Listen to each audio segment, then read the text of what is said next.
Mela, is-suġġett qudiemna huwa l-afflizzjoni tal-Kristjan. Huwa suġġett bħal kwalinkwa suġġett ieħor, fis-sens li mhux daqshekk diffiċli għalija nitkellem fuqu u laqqas huwa daqshekk diffiċli għalikom illi tisemgħu fuqu. Però min issa rid ngħidilkom illi huwa wieħed mill-itqal suġġetti jekk mhux ukoll l-itqal suġġett biex impoġġu fil-prattika. Fil-waqt li l-maġġor parti tal-messaġġi li aħna nisemgħu regolarment jistidnuna biex nobdu, dan jistidinna biex nafdaw. U nafdaw mhux meta kollox għaddej sew, imma nafdaw meta aħna mafusin, meta aħna maksin. Ngħid għalija iktar faċli kultant li nobdi lill-Alla milli nafda lill-Alla, b'mod speċjali meta għaddej minn xi afflizzjoni u naħseb dan intkom tistgħu tidentifikaw miegħu għaliex li tafda lill-Alla u tafdah meta inti fl-awġ hija sfida kbira u mhix xi ħaġa faċli. X'qed nifhmu b'afflizzjoni dil-kelma tisimgħuha ħafna f'dan messaġġ. Ċertament mhux jekk tieħu xi panċer, jew titlef tal-linja, jew jinnaf tkun artista jew jinħaraqlek xi ħaġa, mhux għal dik qed ngħidu afflizzjoni, okej, jew kellha tribulazzjoni kif ġieli nsibuha. Imma l-afflizzjoni hija kwalunkwe ħaġa, okej, li lilek tpoġġi ċertu pressjoni fuqek, tafsek, tkiddek u tinkwetak. Dik hija l-afflizzjoni. Pereżempju tista' tkun xi trouble serju jew kriżi fil-familja fejn fin relazzjoni bejn koppja li tiġi strained forsi minn xi infedeltà jew minn xi nuqqas taqbil. Iben jew bint b'attitudni negattiva li jinkwitak bil-mod li qed tiġi pruħu qed tiġi pruħa. Pika u firda pereżempju fil-familja bejn l-aħwa fejn fin forsi fuq xi wirt. Ġlied mal-ġirien. Dan it-tip ta' nkwid. L-afflizzjoni tista' wkoll tkun xi tbatija. Jew dulur li jiġi minn mardiet serji. Okay, jista' jkun taqlib psikoloġiku jew emozzjonali li inti tgħaddi minnu bħal depressjoni, l-ansjetà, fissazzjonijiet, mart fiżiku wkoll fil-ġisem, anke mewt ta' xi ħadd qrib tiegħek, xi ħadd fil-familja. Dan ukoll irridu nfissru meta qed ngħidu afflizzjoni. Tista' tkun xi diffikultà pereżempju finanzjarja li inti u l-familja għaddejjin minnha, diffikultà fuq ix-xogħol, li spiċċajt bla xogħol jew qiegħed issib diffikultà fuq ix-xogħol. Jista' jkun prova qalila tal-fidi tiegħek. Pereżempju, qed issib ruħek taffaċċja ta' kuljum xi tentazzjoni partikolari, ġurnata wara ġurnata, fuq ix-xogħol jew x'imkien, kontinwament, tiġi ttentat. Din ukoll hija afflizzjoni. U allura għal dawn is-sitwazzjonijiet u s-sitwazzjonijiet u ċirkostanzi simili qegħdin nirreferu kull darba li ħad issemgħu kull darba li ħanajdu u nħażgħu t-terminu afflizzjoni. L-afflizzjoni tista' tkun ħafifa u tista' tkun tqila. Jiġifieri wkoll tista' tkun għal żmien qasir u tista' tul għal ħafna snin. Okay? Sintendi għal ftit żmien u għal ħafna. Ħafifa jew tqila xorta ħadd kiddek, xorta ħadd tafsek, xorta ħadd tħossok mafus minnha. Fil-Bibja nintaqgħu marru x'ma ta' individwi li kienu afflitti b'modi differenti, min b'mod sever, forsi min binqas severità. Min għal tul ta' żmien, okay, individwi għal tul ta' żmien u min għal qasir żmien. Ma jistax ma nibdewx billi nsemmu l-Ġob. Żgur li huwa l-eżempju per eċċellenza ta' persuna afflitt. Okay, ma nidħlux fid-dettall ta' fuqha tilef ir-ris kollu, ġidu kollu, kull ma kellu, u lidu mietu, saħansitra ġismu ntela b'infafet mill-qurrija ta' rasu sal-ponot ta' subajh u mhux tal-liek waqt din l-afflizzjoni kollha dawk li suppost kienu qrib tiegħu u suppost li jenuh u nkoraġġuh iktar fixkluh. Nafu għal-istorja kif martu qatlu isma' taf x'għandek tagħmel, isħet lill-Alla u mut, daqshekk dik għajnuna, u sħabu li suppost kienu sħabu qalu ta' fal-fejt jiġlek ta' kollu għax għandek ibnu fil-ħajja tiegħek. Dik għajnuna. Ġifieri ċertament Ġob jaf xi ġifieri u eżempju tal-afflizzjoni. Anke meta naqraw ktib tas-Salmi, mod speċjali dawk is-salmi ta' Asaf, u anka salmi ta' David, naraw hemmhekk deskritta bil-kitba l-afflizzjoni li ġarbu dan nies u tinduna li din kienet tribulazzjoni, affsithom, hekk kif mbagħad kitbu dak li għaddew minnu. Ma nistgħux ma nsemmux il-Sidna Ġesu. Li ġarrab afflizzjoni tremenda. Mbagħad nfakkarkom fiżikalment, għadda l-passjoni li mbagħad ikkulminat fil-kruċifissjoni, x'afflizzjoni hija dik. Ġesu nnifsu fil-Ġetsemani tnied, li l-missieru qal ruħi jimnikta wisq, imqara l-mewt. Araw dal-bnidem mafus, afflitt. U dwar u Iżajija għal ħafna, però f'kapitlu 53 jgħidilna li hu kien imżeblaħ u mwarrab mill-bnedmin. Bniedem li bata u kien jaf x'inhi d-batija jew l-afflizzjoni, milqut, maħqur u afflitt minn Alla. Ġifier Ġesu kollu huwa persuna li nistgħu nħarsu lejha bħala li ġiet afflitta. X'ngħidu għall-Apostli u l-ewwel Kristjani, naqraw, Luqa jgħidilna fl-Atti il-ħafna afflizzjonijiet li ġarbu l-ewwel Kristjani. Pawlu nnifsu fil-ittri tiegħu meta naqrawhom nindunaw jsemmilna ħafna afflizzjonijiet li għadda minnhom. Ħudu l-lista li tina fit-2 Korintin kapitlu 11 huwa biżżejjed biex tiċċassaw u tgħidu l-marelli da bniedem minn xiex għadda u kif kien mafus, kif kien afflitt. Però ovvjament nies li ġew afflitti ma nsibuhomx fil-Bibja biss.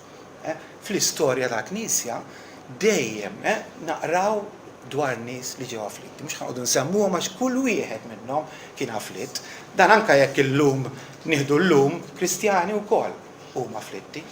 Aħna xi wħud minnkom tistgħu tagħtu xhieda li kontu afflitti jew forsi għaddejjin minn xi afflizzjoni anke llum. Jien ngħid għalija nistqar magħkom illi anke jien naf xi ġifieri afflizzjoni, niftakar ftit ta' snin ilu għaddejt minn perjodu twil ta' diffikultà kbira, ġifieri kont ngħid li mhix ħanoħroġ minn din l-afflizzjoni. Lejl u nar, hemm taqqar, ma nistax noħroġ minnha, nitlob il-Alla, isa ma trid tispiċċa qatt. Bħalkom naf xi ġifieri l-afflizzjoni, però llum ninsapaw.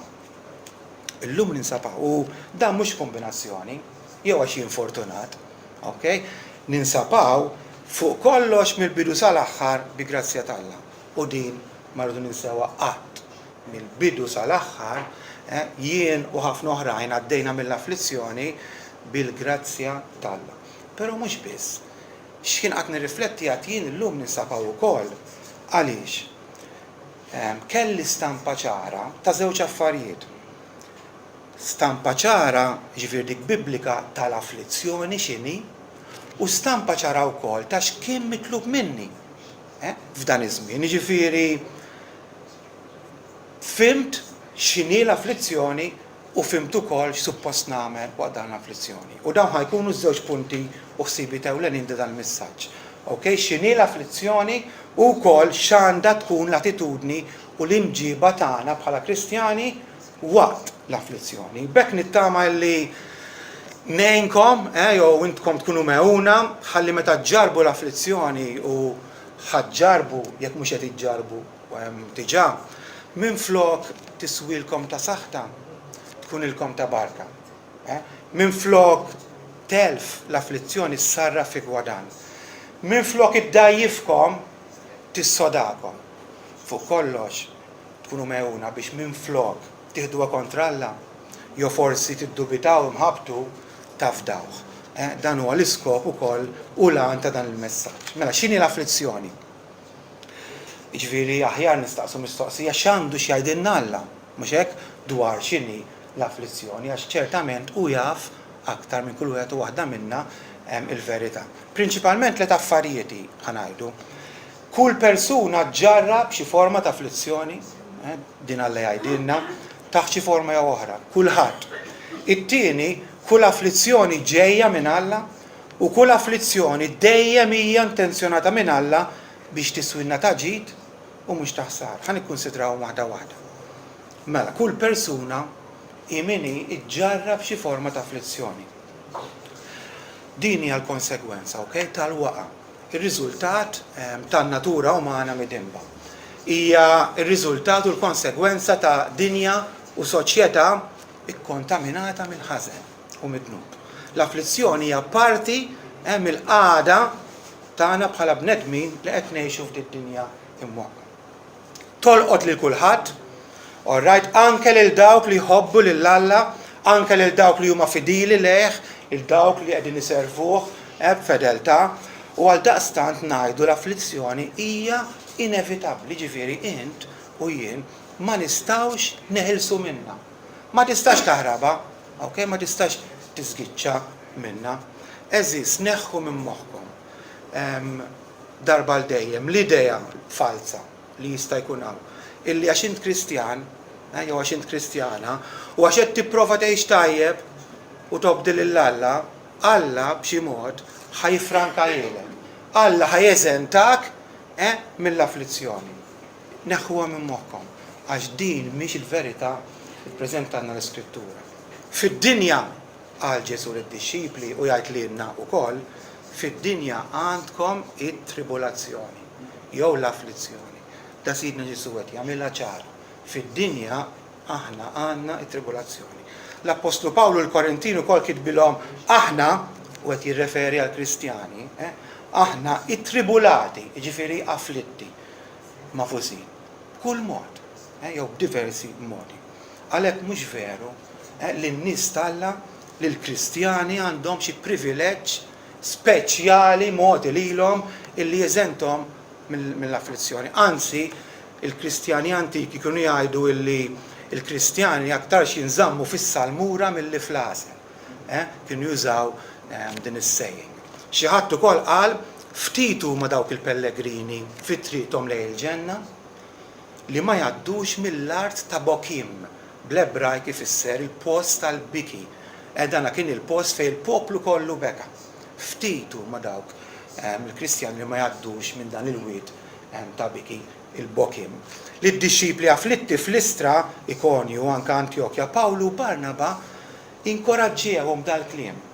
B'ħafna tribulazzjonijiet jeħtieġ nitlu f'saltnet ismewit. Inkoraġġewhom, ikkonfermawlhom ġifieri b'ħafna afflizzjonijiet jeħtieġ nitlu f'saltnet ismewit. Mela, tkunux sorpriżi jew xxokkjati meta tolqotkom xi afflizzjoni, tinħasdux. Xi darba jew oħra l-afflizzjoni ħatolqot lilek ukoll. Għaliex Alla qatt ma wedek l-immunità, anzi pjuttost wedek il-kontra u garantilek il-kontra li ħajkollok l-afflizzjoni. Però kun naf ħaġa oħra wkoll importanti ferm, it-tieni punt li ħanitkellmu fuqha. Ħaġa li Alla nnifsu jgħidilna. Għalkemm kif għadna tribulazzjoni aħna l-esperjenza għax qegħdin ngħixu ftit dinja mwaqqa, din mhix ir-raġuni ewlenija li aħna nġarbu t-tribulazzjoni. Alla jgħidilna li l-afflizzjoni ġejja minnu. Saħansitra hija maħtura minnu. Hawnhekk nibdew ninnotaw illi għandna l-laħam u ħafna Kristjani meta jisimgħu dan ħajkunu infixkla u forsi anke ħajsibuha diffiċli biex jirrikonċiljaw kif Alla li huwa kollu mħabba b'xi mod jista' jaħtar u jibgħat u jafflitta lil uliedu. U jippermettija wkoll. Sintendi wieħed jifhem min ikun għaddej minn dan iż-żmien diffiċli, toħodux bi kbira li jirraġuna b'dan il-mod għax ikun taħt il-piż. U nifhmuhom nisek u nadruhom, però x-xhieda tal-Iskrittura l-aħwa hija ċara u tieqaf sod kontra dawn il-protesti tagħna. Hija ċarisma. Il-kelma tagħlla tibda billi tiddikjara mingħajr apoloġija, okay, li Allu sovran mill-ewwel. Jiġifieri Alla jinsab fuq kollox u fuq kulħadd. M'hemm ħadd li jopera il-barra mir-rida tiegħu, jew indipendentement minnu, ħadd.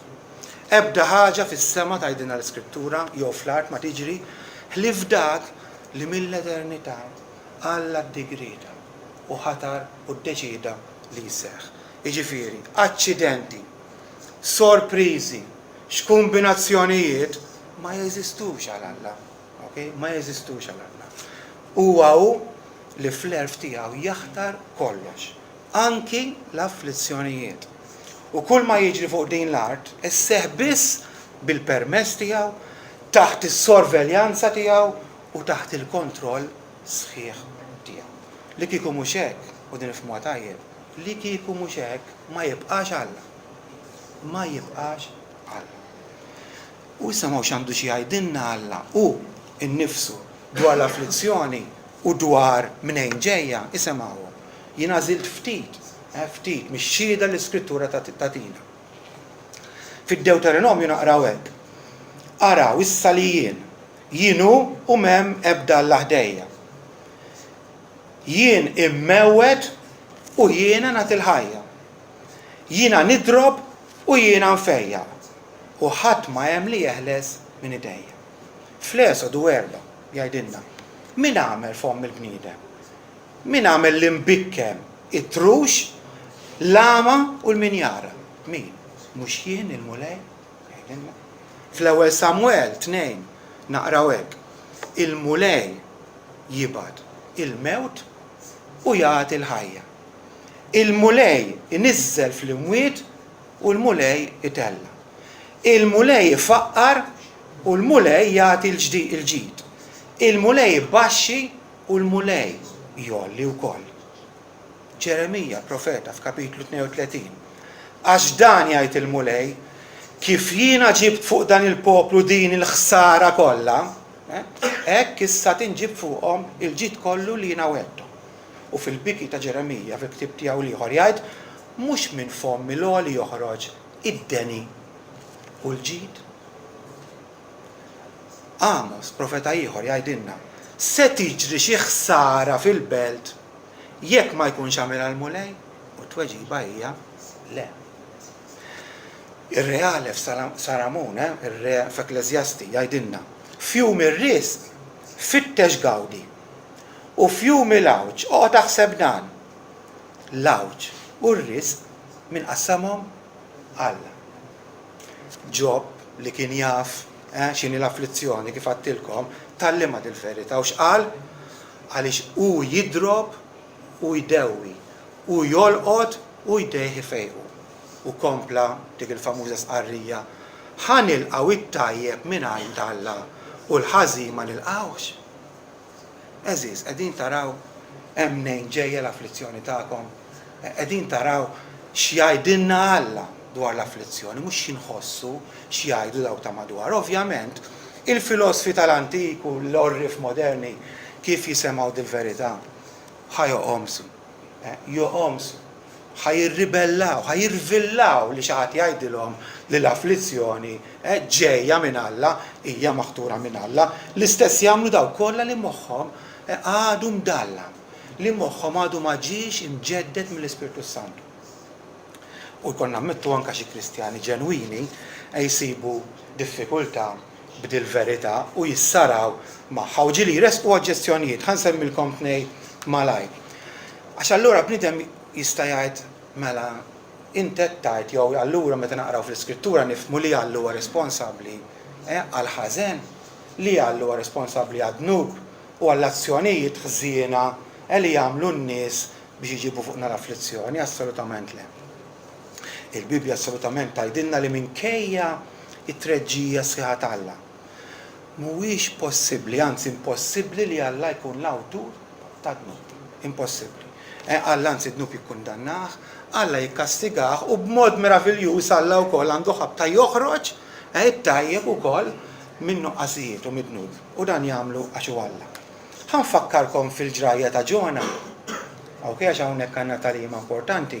Tafu kif Ġona ħarab minn Alla, tela fuq bastiment, Alla qajjem mal-tempata kbira, il-baħrin indunaw li kien tort ta' Ġona, qabduh u xeħtuh il-baħar, u il-mal-tempata kwitat, Alla prepara u qajjem ħuta kbira li belat lil Ġona. Min ġol ħuta, Ġona qal dal-kliem. Talab, inti tfajtni fil-qiegħ, ġo nofs il-baħar, u l-wied dar miegħi. L-imwieġ il-kbar u l-ħalel kollha tiegħek għaddew minn fuqi. Mela, min tefa' Ġona l-baħar? Mhux il-baħrin? Mhux hekk hu. U huma responsabbli u ħatja ta' dak l-emil tagħhom. Però Ġona tallem xi ħaġa oħra u Ġona għaraf xi ħaġa oħra li dik l-afflizzjoni tiegħu kienet maħtura minn Alla, Alla permettija, Alla nqeda b'dawk il-persuni, kien fil-kontroll sħiħ ta' dik l-afflizzjoni u ċertament kellu skop tajjeb għaliha. U fil-fatt iddikjara inti tfajtni fil-qiegħ, inti tfajtni fil-qiegħ u kompla u l-imwieġ u l-ħalal li għaddew minn fuq kienu tiegħek. Kienu tiegħek. Fil-fatt anki Noemi femita dil-verità u qalet dal-kliem mimlija tlaqt minn hawn u b'xejn reġġani lura l-mulej il-għala sejħuli Noemi. Meta l-mulej ċekkinni u akkisni x-xaddaj. Isam Alla. Ġob, niftakruha, nerġa' nfakkarkom f'Ġob. Min kitt lil Ġob? Min kittu b'dak il-mod? Is-xitan jew Alla jgħiduli min? Satan, ovvjament. Però kif in-nota tajjeb u stin tippona, Ġob ma qalx Alla tani u x-xitan ħadli, imma x'qal? Alla tani u Alla ħadli. Ħajkun infaħħar mbierek isem il-mulej. Dwar Sidna Ġesu Iżajja wkoll jagħmel stqarrija qawwija. Iżda l-mulej oġbu jisħu u jaqsu. Iżajja jgħid iżda l-mulej oġbu jisħu u jaqsu bil-mard. Allura hawn min jgħid ngħidu wkoll għall-afflizzjoni li nġibu fuqna nfusna. Bid-dnub tagħna għaliex tafu li xi wħud mill-afflizzjonijiet inġibuhom ukoll fuqna nfusna. Allura responsabbli nerġgħu ngħidu assolutament le. Aħna nibqgħu responsabbli u nibqgħu ħatja għal kull għażla u deċiżjoni midinba li nieħdu f'ħajjitna. Però fl-istess waqt Alla jibqa' dak li dejjem qed imexxi kollox biex jintlaħaq l-għan tiegħu fil-ħajja tagħna. U s-seħħrida tiegħu kultant moħbija fil-ħajja tagħna. Importanti illi anke hawnhekk meta nitkellmu fuq l-afflizzjonijiet li jiġu konsegwenza ta' dnub irid niċċara ħaġa. Mhux kull afflizzjoni hija riżultat ta' xi dnub personali, għax hekk jgħidulna xi wħud. Int għaddejja minn xi afflizzjoni u biex ikomplu jaksuk kif qalu ħbiebu lil Ġob, jgħidulek dak għax hemm dnub fil-ħajja tiegħek mhu veru xejn. Ħanfakkarkom x'qal Alla fuq Ġob. Ġob Alla taf kif kien ħares lejh b'dal-kliem. Ara Ġob il-qaddej tiegħi. Raġel perfett u tajjeb, jibża minn Alla u mbijat minn ħażen. Dan Alla qed jgħid fuq Ġob u madankollu ġralu xorta kien afflitt. Mela noqogħdu attenti qabel ma nagħmlu xi statement li għax xi ħadd jew aħna dejjem minn afflizzjoni, allura għax hemm midnub fil-ħajja tagħna. L-aħwa taqblu miegħi li daw il-veritajiet huma hemm element ta' misteru kbir fihom. Maħniex qed nitkellmu dwar veritajiet sempliċi vera u huma lilin mill-fema sieħa tagħna. Mhux ħajrnexxielna nifhmu kompletament kif il-kontroll, u l-amministrazzjoni tagħha fuq l-azzjonijiet tagħna u sħiħ. Ma jirnexxinniex, ngħid ma kif jista' jkun, Alla għandu kontroll sħiħ u mbagħad aħna responsabbli. U ħafna drabi nitfixklu u nsibuha diffiċli. Hawnhekk meta tinqisu verità bħal di kollna ninaqdu mal-Apostlu u nagħmlu dik il-famuża stqarrija li għamel il-fond tal-għana kemm tal-erf kif ukoll tat-tarif tal-Alla. Kemm huma inskrutabbli l-ġudizzji tiegħu u intraċċabbli triqatu, jiġifieri. Il-ġudizzju tiegħu tal-Alla, l-ġudizzju tal-Alla. U triqat tal-Alla jgħidilna Pawlu huwa mistaġeb għaliex huma misterjużi. U impossibbli nifhmuhom mod sħiħ b'dal moħħ uman tagħna. Madankollu jibqgħu il-fattu li dik il-verità li Alla urina. U issa hawnhekk fejn ħadd tispikka id-differenza bejn il-Kristjan ġenwin u dak il-bniedem bla fidi jew fidi falsa. Issa quddiem dal-veritajiet ħadd idher id-differenza bejn min jipprofessa li hu tal-mulej bil-kliem biss u bejn dak li verament għandu fidi soda, fidi ferma. Għaliex? Għaliex il-mod li persuna tirċievi dal-veritajiet u taċċettom juri propju dan. Il-fidi tiegħek hi waħda vera jew falsa, hi waħda dgħajfa jew hija waħda soda. Mela, x'għadna l-afflizzjoni għadna illi ma tasallekx, b'xi sfortuna, kombinazzjoni, jew b'aċċident. Avolja ssibuha diffiċli biex tirrikonċiljaw Alla imħabba ma' Alla li jaħtar l-afflizzjoni, l-aħwa importanti li bil-fidi nilqgħu dan il-misteru li l-Iskrittura tagħti xhieda għalih. Illi kull afflizzjoni hija maħtura minn Alla, u li jippermettija, u jikkontrolla mill-bidu sal-aħħar, u jillimita wkoll, ma mhux biss. L-Iskrittura tallimna verità oħra, it-tielet punt tagħna, u din għandha tikkonslana wkoll.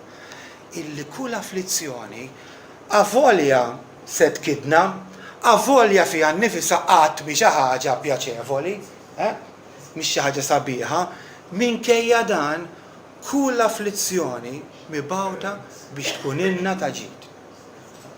Biex tkun ilna ta' ġid. Dan il-ħsieb kieku noqogħdu naħsbu jmissu jiġina naturali lilna.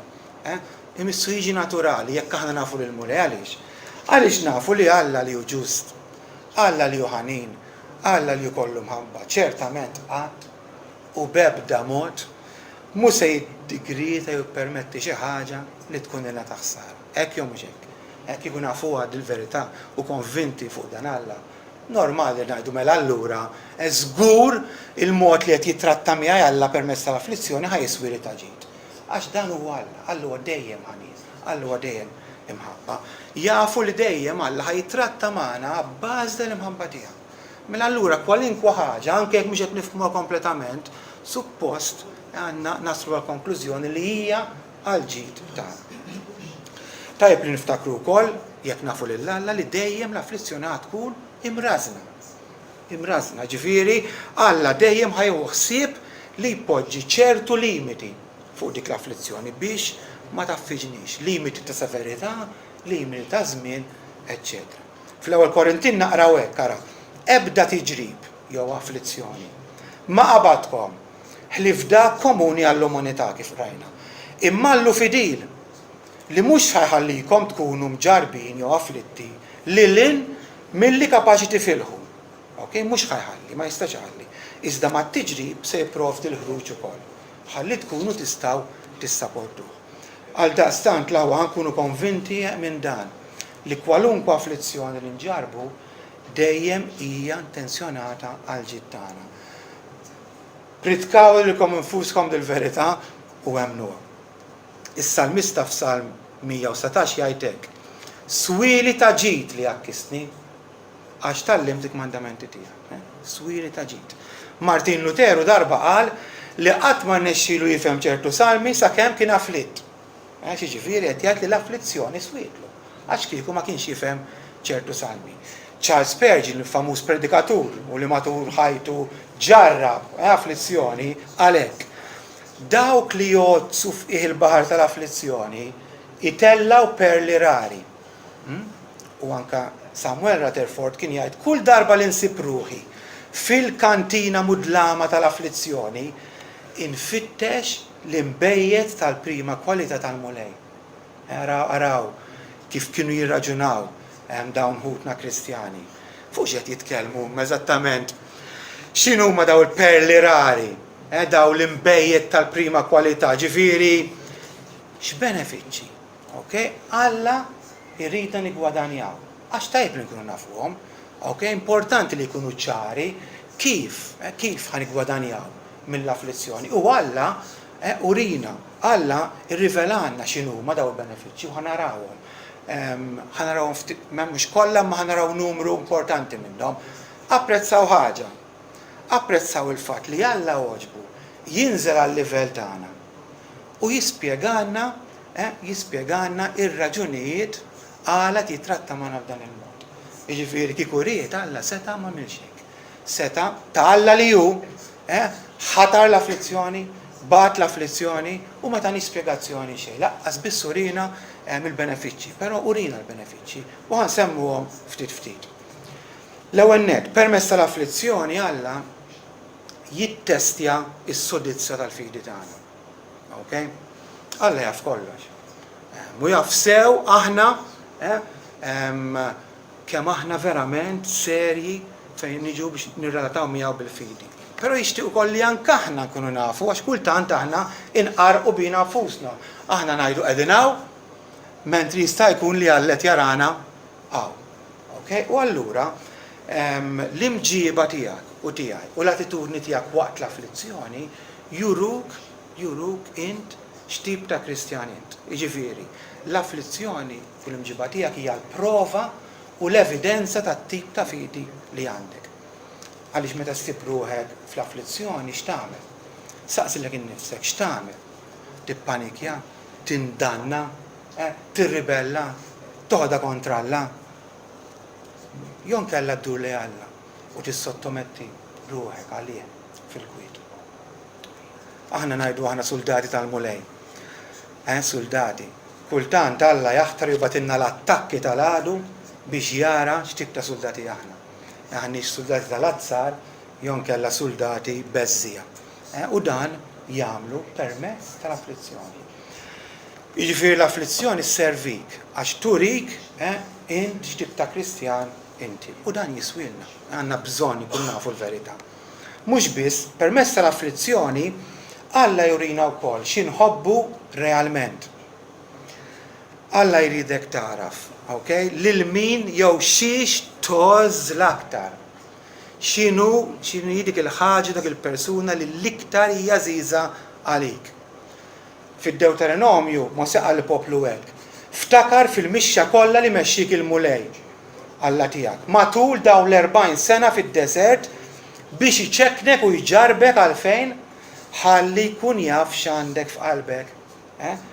Ħalli jara jekk trix toqgħod għall-mandamenti tiegħu. Mela, permezz tal-afflizzjoni Alla jurina x'inhuma dawk l-affarijiet li aktar inħobbux jew nkella xi ħaġa oħra. Mhux biss permezz tal-afflizzjoni Alla jrid jippurifikana. Nafu li d-deb jiġi purifikat mill-ħmieġ u mill-imbarazz fejn fil-forn jikwi. Hekk tsaffih id-dem. U Alla jrid isaffik u jisaffina l-kol mill-ħmieġ spiritwali fil-forn tal-afflizzjoni. Jiena Uddilja vera u missirju l-bidwi. Kull żarġun fija li ma jipproduċix frott ineħħih. U kull żarġun li jipproduċi l-frott jisbru sabiex jipproduċi iktar frott. Alla jisborna. Alla jneħħilna dak li f'ħajjitna u żejjed. U dan ħafna drabi jagħmlu kif permezz ta' xi afflizzjoni. Mhux biss permezz tal-afflizzjoni Alla wkoll jixtieq joftomna mill-ħwejjeġ tad-dinja u minn dak kollu li qegħdin nisru fuqu. Jiġifieri joftomna jaqtana minn dawn l-affarijiet. Għaliex kultant aħna għandna tendenza sewwa naħsbu ngħidu li Alla hu l-eżes ħaġa għalina. Bil-kliem ngħidu ħafna, imma dan ġieli ma jkunx minnu. All right? Ma jkunx il-verità. Inħarsu fil-ħajja tagħna u nindunaw li meta suppost inkunu marbutin mal-la boqda u ma' kull ħaġa oħra b'ċoff, inħarsu fil-ħajja tagħna u nindunaw li fil-verità mal-ħwejjeġ tad-dinja intrabatna boqda u malla intrabatna b'ċoff. U dan Alla ma jridux. U jrid iħollok minn dik l-oqda mal-ħwejjeġ tad-dinja u kif ħajħollok ħafna drabi permezz ta' afflizzjoni. Mhux biss, meta nitbedu minn Alla, Alla ħafna drabi jinqeda bl-afflizzjoni biex irreġġana lura għandu. Qabel ma kistni jgħid is-salmista, jien kont fl-iżball, jiġifieri żvijajt, okay?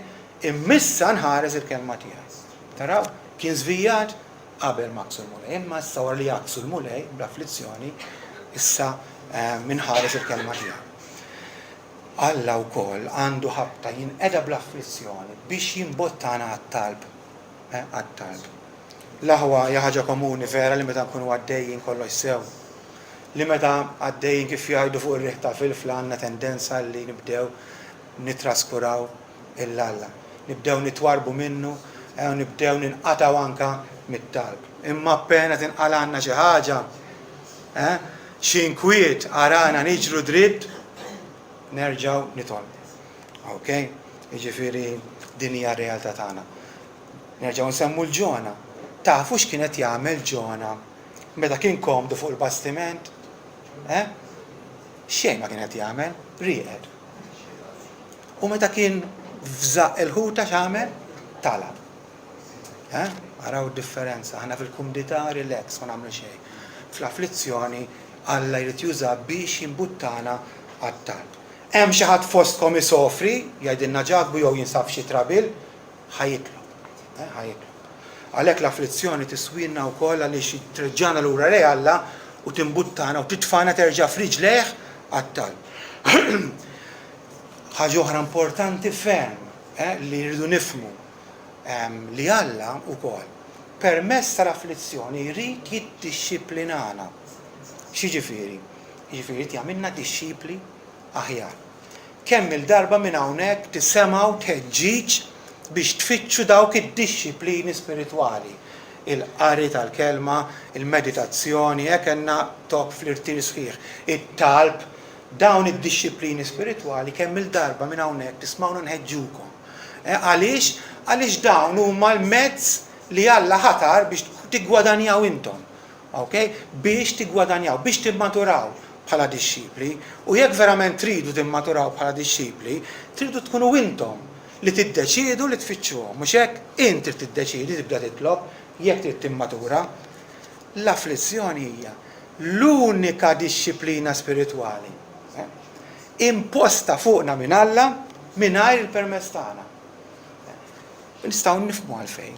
Mela, qid iswilna ta' ġid. U aħna mhux ħanażluha żgur, għaliex? Aħna biss kultant nindenjaw ruħna nażlu dawk id-dixxiplini spiritwali li joffrulna l-wens, meta inti tmur titlob tiggwadanja, qas nażluha maħseb wara kieku ħalla f'idejna kemm aħna ħanażlu l-afflizzjoni biex tiswilna ta' ġid u biex tagħmilna dixxipli aħjar. Imma Alla jaf li l-afflizzjoni permezz tagħha tista' tissodana. Nafu, għajdu li hemmx post aqwa fejn tista' tkabbar il-frott tal-Ispirtu. Jekk mhux meta inti għaddej mill-afflizzjoni, l-imħabba, l-ferħ, is-sliem, is-sabar, il-perseveranza, daw kollha jekk hemm post fejn tista' teżerċithom u tikber fihom huwa proprju permezz tal-afflizzjoni. U Alla jafu dan. U jrid jinqeda bl-afflizzjoni wkoll biex iberikna u jiddixxiplinana, ġifieri jagħmilna dixxipli aħjar. Fl-aħħar, permezz tal-afflizzjoni Alla wkoll ikun qed jippreparana biex jużana f'servizz u qadi ikbar. Ħafna drabi meta Alla qed juża persuna b'mod ikbar jafflittaħ, jgħaddih minn testijiet biex jippreparah ukoll għal użu akbar fis-saltna tiegħu. Ġesu għalilna kull żarġun li jipproduċi l-frott jisbru għalfejn sabiex jipproduċi iktar frott. Tifhmuha? Hekk Alla trid li Alla jinqeda bik dejjem aktar u aktar. Stenna li Alla ħajgħaddik mill-afflizzjoni biex jippreparak u jissodak. Mela l-aħwa. U Alla li jaħtar l-afflizzjoni jippermettija u jibata u rridu nkunu konvinti li dejjem tiswilna ta' ġid. Intendi? Anki jekk narfu l-verità u naċċettawha, ma tnaqqas xejn, mid-badija u l-uġieħ ta' dak li nkunu qed inġarbu. Xorta ħanweġġaw, xorta ħanħossuna ma' fosina, volja nafu dawn l-affarijiet kollha. Fil-fatt, l-awtur tal-Ittra l-Lut jgħidilnek, għall-preżent, jiġifieri meta tingħata, kull dixxiplina ma tidhirx xi ħaġa ferrieħa, jiġifieri pjaċevoli, iżda nikkieta ta' uġieħ. Madankollu aktar tard trott il-frott sielem tal-ġustizzja lil dawk it-trenjati minnha. Kien minħabba fekk li l-predikatur Spurgeon għalhekk, Kristjan, il-forn tal-afflizzjoni post tajjeb għalik. Iservik ta' ġid. Jgħinek issir aktar bħal Kristu u qed jagħmlek aktar adattat għall-ġenna. Mela, provajt impenġilkom stampa fi tliet punti ta' dak li Alla jgħidilna dwar l-afflizzjoni. L-ewwel ħaġa li l-kol kemm aħna ħanġarbuha, it-tieni hija li l-afflizzjoni maħtura mibgħuta minnu, illimitata u kontrollata totalment minnu, u t-tielet illi volja ħadkidna din dejjem hija intenzjonata biex kunilna ta' ġid. Dak kien l-ewwel punt prinċipali. It-tieni wieħed ħan ikkunsidraw f'inqas ħin huwa dan. Aħna għadna issa mela allura x'inhu mitlub minna? Mhux hekk? Nafu da kollu, però issa jien meta nsib ruħi f'afflizzjoni, kif għandi nġib ruħi? X'jistenna Alla minni bħala Kristjan f'dan iż-żmien diffiċli ta' afflizzjoni? Għan-nażla, dejjem għan-nażla, okay? Kull wieħed u waħda minna meta nkunu fi żmien ta' afflizzjoni nistgħu nażlu li nġibu ruħna b'mod negattiv, jiġifieri b'mod kif ifetlinna, kif jaqblinna, u nażlu wkoll nistgħu li nġibu ruħna b'mod pożittiv. Il-mod li Alla jgħidilna, il-mod li Alla jridna nġibu ruħna bih. Jekk ir-reazzjoni tagħna tkun waħda negattiva, tistgħu tkunu ċerti li l-afflizzjoni mhux tal ma tiswilna xejn, imma aktarx tiswilna ta' dannu u ta' ħsara. Jekk mill-banda l-oħra aħna nirreaġixxu b'mod pożittiv kif iridna Alla, l-afflizzjoni tkun inna ta' gwadan spiritwali u ta' barka fil-ħajja tagħna. U jalla kol kemm aħna, anke jekk mhux faċli, dejjem nażlu tat-tieni. X'iridu nagħmlu fil-prattika? Jiġifieri kif imissna nġibu ruħna fi żmien ta' afflizzjoni. Ħansemmilkom xi ftit punti u minn qabel ħanafżakom. L-aħwa dawn mhumiex ħwejjeġ faċli. Okay? Jiena ħankun qed ngħidilkom, però nista' niggarantilkom li tal-ħadd isemgħu dak li jitlob minna Alla mhuwiex xi ħaġa faċli f'dan iż-żmien. Jiġifieri ħanersqu lejha b'ċertu biża' wkoll biża' qaddisa, però wkoll hemm fiduċja illi għax nafu vera irridu nagħmlu sforz tremend, però nafu wkoll li Alla jagħtina l-għajnuna u l-grazzja biex nobduh. Waħda mill-ewwel quotes li kont ktibt mal-mera ma nafx fejna kienet din. The will of God will not take you where His grace cannot sustain you. Mela, Alla ħajdinna xi jistenna minna. Okay, f'dan iż-żmien. Kunu assigurati li r-rida tiegħu għalina mhix ħadd tkun xi ħaġa fejn il-grazzja tiegħu mhix biżżejjed biex nobduh. Orajt mela l-ewwel nett, x'jistenna minna Alla? Kif diġà għadna, jeħtieġ nirrikonoxxu illi l-afflizzjoni ġejja minnu. Li talla hemm wara dak is-sawt. Importanti, allura tiffokax fuq il-messaġġier li forsi qed iwassallek l-afflizzjoni, tiffokax fuq wara minn hemm warajh. U Alla kif smajna b'mod ċar għamililna ċara illi huwa hu wara kull afflizzjoni. It-tieni, ara fl-iskop divin, okay, għall-afflizzjoni u fittex il-benefiċċji illi Alla jridek tigwadanja. Meta int qiegħed hemmhekk għaddej minn dak it-tiġrib jieqaf u għajt isma' di suppost qatt servi ta' ġid. Imma fiex. Forsi rrid nikber aktar fil-paċenzja, forsi rrid nikber aktar fil-mħabba lejn marti lejn żewġ.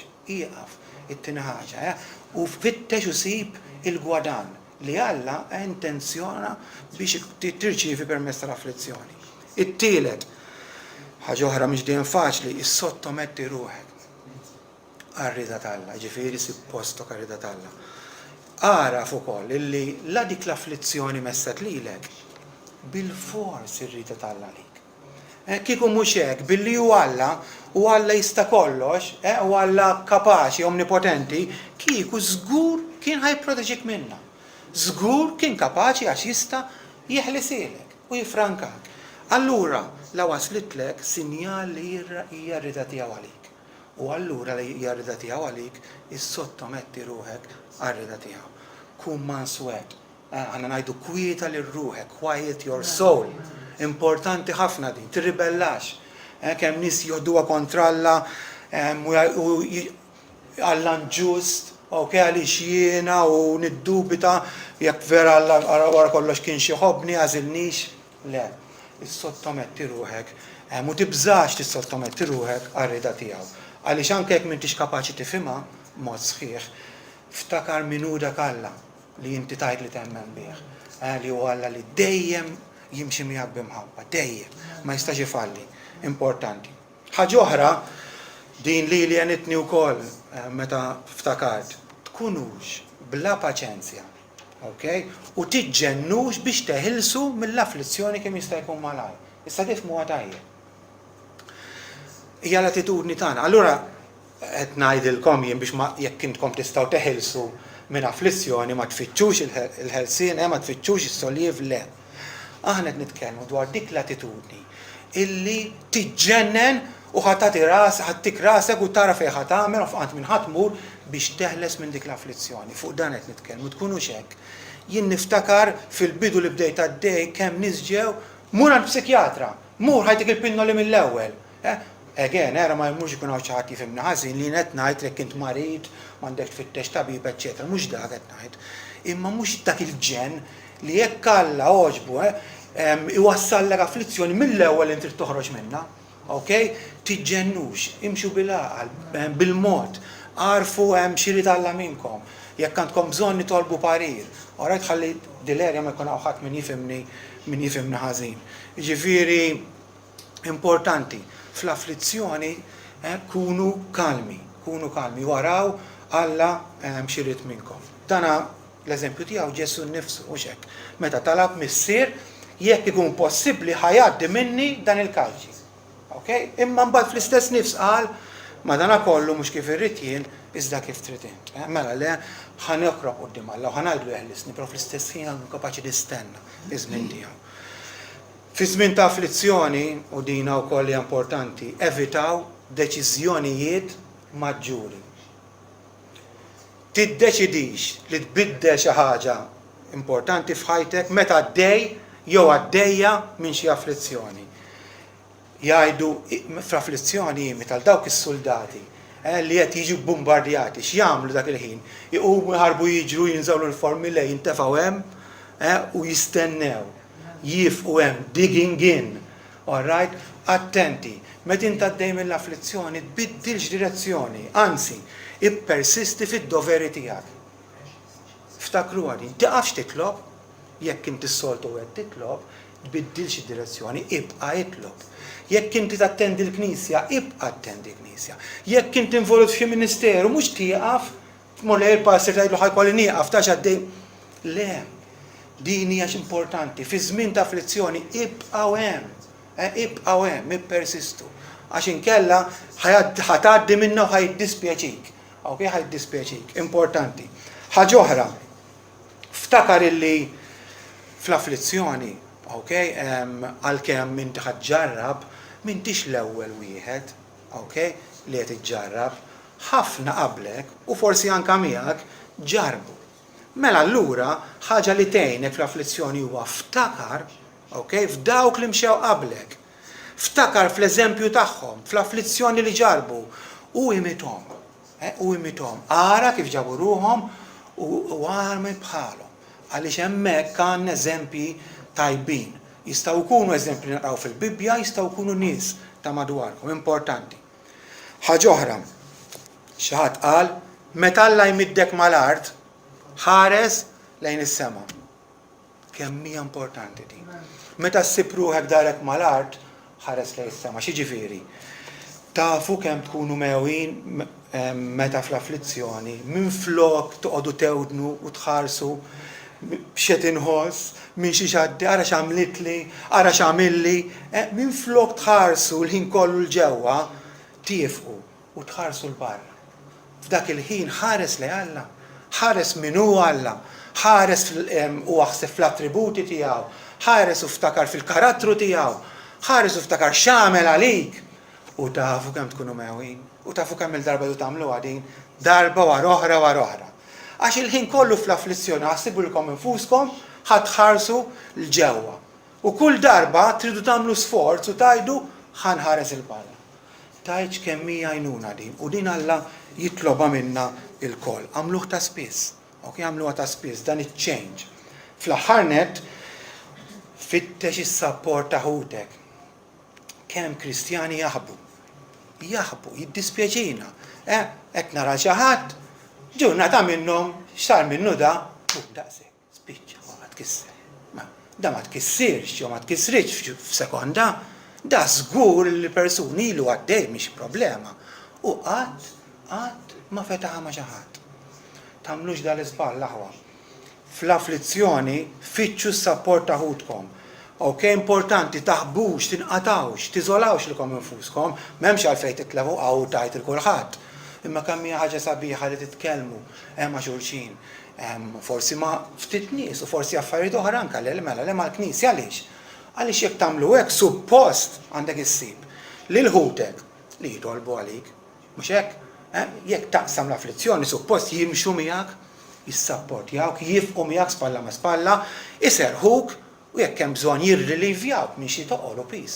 Jekk inti titkellem, jinkoraġġuk, jagħmlulek il-qalb. Ifakruk forsi fil-veritajiet li qed tisemgħu illum u sintenti dan jagħmluh b'sensittività. Mhux jitemmaw ma' wiċċkom, però importanti tgħaddux mill-afflizzjoni waħedkom. Mela, dan u dak li hu mitlub minna bħala Kristjani l-aħwa mhuwiex faċli. Okay? Tafu li dan kliem bħalissa meta tiġu biex tpoġġu fil-prattika mhuwiex faċli, però huwa possibbli. Huwa possibbli bil-grazzja t'Alla u nixtieq ninkoraġġikom ukoll bi ħsibijiet tal-aħħar. Kunu inkoraġġuti, okay? Inkoraġġuti bis-serjetà għaliex l-ewwel nett Alla dejjem magħna. Okay? Kif kantajna.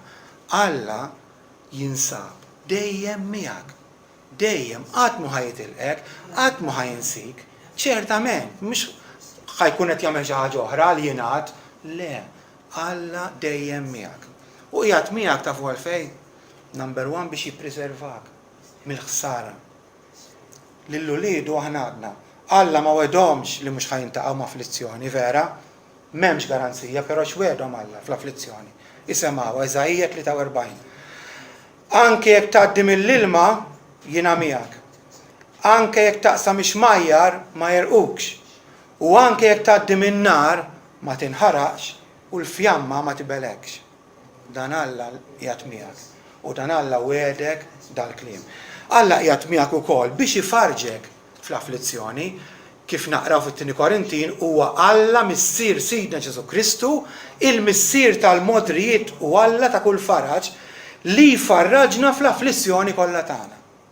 Dan Alla qiegħed miegħek li jrid ifarġek fl-afflizzjoni. Mhux biss qiegħed miegħek u din għandha timlina b'faraġ kbir biex jillimita l-afflizzjoni, jikkontrolla. Bl-istess mod li Alla poġġa l-limiti fuq Satana, okay, ta' fuq meta mar biex jafflitta l-ġob, Alla poġġilu l-limiti saw, l-istess Alla lil dawk l-ilmijiet, il-dawk il-nirien, il-dawk l-irwiefen tal-afflizzjoni li qed ikkidduk taf xajdilhom, sawn ħataslu. Sawn u sawn biss ħataslu. Dan Alla qiegħed miegħek ukoll biex jillimita l-afflizzjoni tiegħek. Fuq kollox qiegħed miegħek ukoll biex qawwik bil-grazzja tiegħu.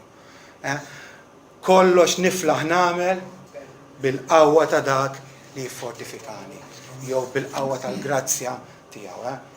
Għalhekk qiegħed miegħek. Kollox tiflaħ tagħmel bil-grazzja tiegħu, anki iġġib ruħek bil-mod li semmejna waqt l-afflizzjoni. Mela kunu inkoraġġuti li Alla magħkom. Kunu inkoraġġuti wkoll bil-ħsieb li ixini l-afflizzjoni li qed iġġarbu bħalissa, jew forsi ħaġġarbu għad tgħaddi. Kull afflizzjoni għad tgħaddi. Xi darba jew oħra ħatieqaf. Kemm ħaddum? Forsi kuna ma kemm ħaddum. All right, ma nafx, ma tafx kemm ħaddum. Però tafx taf u minn dan kunċert illi dik l-afflizzjoni ħaddum daqs kemm hija intenzjonata li ddum minn Alla missierek. Daqshekk ħaddum. Ħaddum sakemm jintlaħaq lan li għalih intbatet dik l-afflizzjoni. La minuta la sekonda iktar u għas sekonda inqas. Daqshekk ħaddum imma żomm f'moħħok ħatgħaddi. Hija għal dan iż-żmien. Okay? Għax anke jekk tibqa' tul omrok, żgur li mhix ħatgħaddi għall-eternità. U t-tielet u l-aħħar ukoll ħsieb li jinkoraġġina għandu jkun dan. L-eżempju tajjeb tagħna. Okay? Meta aħna nġibu ruħna b'dan mod li semmejna, okay? L-eżempju tajjeb tagħna waqt l-afflizzjoni huwa testimonjanza qawwija. Huwa testimonjanza qawwija għal dawk ta' madwarna. Okay? Kull min jarak iġġib ruħek b'dan mod li semmejna waqt l-afflizzjoni ħajjieqaf. Dawk il-nies li ma jemnux b'Alla, ħadd tkun qed ittihom testimonjanza qawwija li isma' il-fidi tiegħi falla mhix biss tal-paroli, il-fidi tiegħi falla mhix xi illużjoni, xi fantasija kif forsi jaħsbu dawk li ma jemmnux, imma hija xi ħaġa qawwija, hija xi ħaġa reali, hija xi ħaġa utli u ta' bżonn li lili tgħinni fil-ħajja tiegħi. Dik hija t-testimonjanza li ntuhom. Jiġifieri nurruhom li l-fidi tagħna mhix tajba biss għall-bnazzi, ma tiflaħ ukoll għal maltemp xitwi. Dik hija testimonjanza lil dawk li ma jemnux meta jarawna nġibu ruħna b'dal mod. Lil Kristjani, u din hija importanti, aħna wkoll inkunu testimonjanza qawwija. B'mod speċjali lil dawk il-Kristjani li għadhom trabi. Il-dawk il-Kristjani li għadhom jibdew, meta jarawna u jkunu jafu li għaddejjin minn afflizzjoni u qed inġibu ruħna b'dal mod, x'ħajġrilhom? Inkunu qed intuhom eżempju tajjeb, qed intuhom standard, qed ngħidulhom mhux bil-kliem ara. Meta inti ssib ruħha f'xi afflizzjoni bħalma qiegħed jien, dan għandek tagħmel, mhux bil-kliem, ikunu qed jaraw eżatt impenġija bil-mod ta' ħajja tiegħek. Araw x'testimonjanza. Okay? Ġifieri nkunu qed nagħtu l-xulxin. Smajtru x'mata stejjer jiena ta' dil ħaġa. Li mara raġel li jafu li għaddit minn afflizzjoni fejna fi jintilfet tarbija u jaraw għal-knisi hemm bil-qiegħda. Ma tagħmel xejn forsi, imma hemm dik it-testimonjanza jien qiegħda hawnhekk. Volja, afflitta, imma qiegħda hawnhekk. U ħafna eżempji, għalhekk ftakru li l-afflizzjoni wkoll tiswa b'dan mod, okay? Li tkun testimonjanza. Nikkonkludi l-aħwa mela. Illum nittama li irċevejtu stampa ċara kemm jista' jkun, forsi iktar ċara, stampa ftakru għadin mhux minn xed ngħid jien, imma stampa li kif provajt nurikom li Alla jtina mix-xhieda tal-Iskrittura, għax wara kollox din hija importanti. Alla mod ċar issa tifhmu x'inhi l-afflizzjoni u wkoll x'għandha tkun l-attitudni u l-imġiba tagħkom meta tkunu fih. Alla tkun inkoraġġuti l-aħwa llum u titilqu minn hawn deċiżi konvinti li l-Alla ħatobduh. Infakkarkom mela li kull afflizzjoni, jiġifieri, kwalunkwe ħaġa li tkiddek, minn qasir fit-tul, poġġi ċertu pressjoni fuqek ġejja minn Alla. Huwa hu li f'imħabbtu u fl-erf infinit tiegħu jaħtara u jippermettiha u jibgħat anke fuq uliedu ukoll fuq la Kristjani. Jikkontrolla u jillimita b'mod totali. Veru, dan huwa misteru, li l-in mill-fema sħiħa tagħna, però dejjem ftakru li hija intenzjonata għal ġid tagħna. Meta nsibu ruħna fil-forn tal-afflizzjoni Alla, nkunu rġiel u nisa tal-mulej u nġibu ruħna b'dal-mod li semmejna. Mhux faċli u ħajtlob minnek sforz, però possibbli, u Alla ħajtina mill-grazzja tiegħu.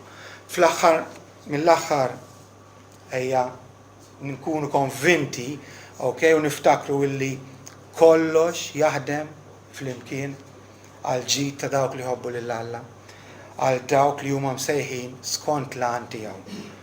Kollox, anke l-afflizzjoni li qed taksek, kollox jaħdem fl-imkien għal ġid tiegħek, int li tħobb lil Alla u inti msejjaħ skont l-għan sovran, għaref u tajjeb tiegħu. Amen.